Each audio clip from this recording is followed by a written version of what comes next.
The swamp was alive with a chorus of sounds: frogs croaking from hidden perches, insects humming in the thick air, and the distant cries of strange birds gliding above the canopy. The air was heavy, wet, and suffocating, carrying the smell of rotting vegetation and stagnant water. Early humans, small bands of hunter-gatherers, moved quietly among the mangroves, their bare feet sinking into the mud with each cautious step. They had no language as we know it, only grunts, gestures, and sharp cries to signal warning or fear. This group had gathered near a flickering fire, a rare gift of warmth and protection they had managed to keep alive from a lightning strike days earlier. Fire was both their shield and their secret weapon. Still, in this world 3.8 million years ago, they were not rulers but survivors, fragile beings among beasts of monstrous size. The swamp seemed peaceful for a moment, but the humans sensed otherwise.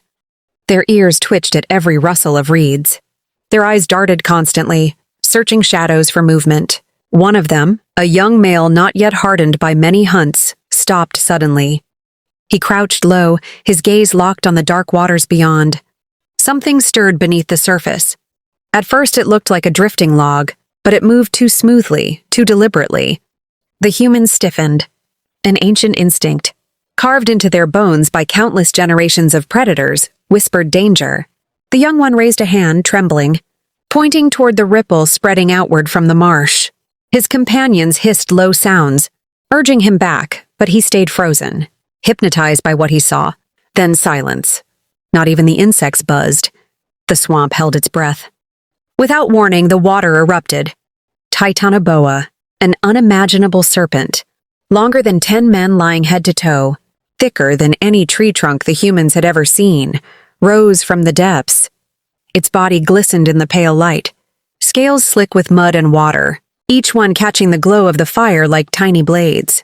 A scream split the air, not from the humans, but from a tapir caught off guard at the water's edge. In an instant, the snake coiled around it, muscles tightening with terrifying power. Bones cracked like branches snapping underfoot. The humans stumbled backward, eyes wide with horror and awe. They had never seen such force. To them, this was no mere animal. It was a living god of the swamp, death itself made flesh. The serpent dragged its prey into the water, ripples spreading wider and wider until the surface smoothed once again. As though nothing had happened, the humans huddled together, shivering despite the warmth of the fire. Their hearts pounded in their chests, and though no words passed between them, they all knew the same truth. They were prey in this world. Yet deep in their fear, something else stirred, an awareness that would define their future. They could not outmatch the Titanoboa's strength, but they had seen it recoil from fire's light. Perhaps survival would not belong to the strongest beast, but to the cleverest. The swamp awoke slowly under the pale light of dawn. Mist curled low to the ground, drifting like spirits across the marshes, clinging to the mangroves and reeds. The air was damp, cool, and heavy with the smell of earth and decay. Early humans moved through the fog in silence, bent low, foraging for roots, berries, and small shellfish. Their fire, carried carefully in smoldering sticks wrapped with damp moss, glowed faintly like an ember of life against the gray morning. It was their most precious possession, more valuable than food, or water because fire meant safety. But they were not alone.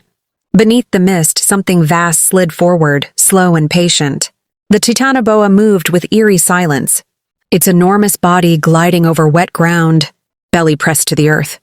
Its tongue flickered in and out, tasting the air, tasting the humans.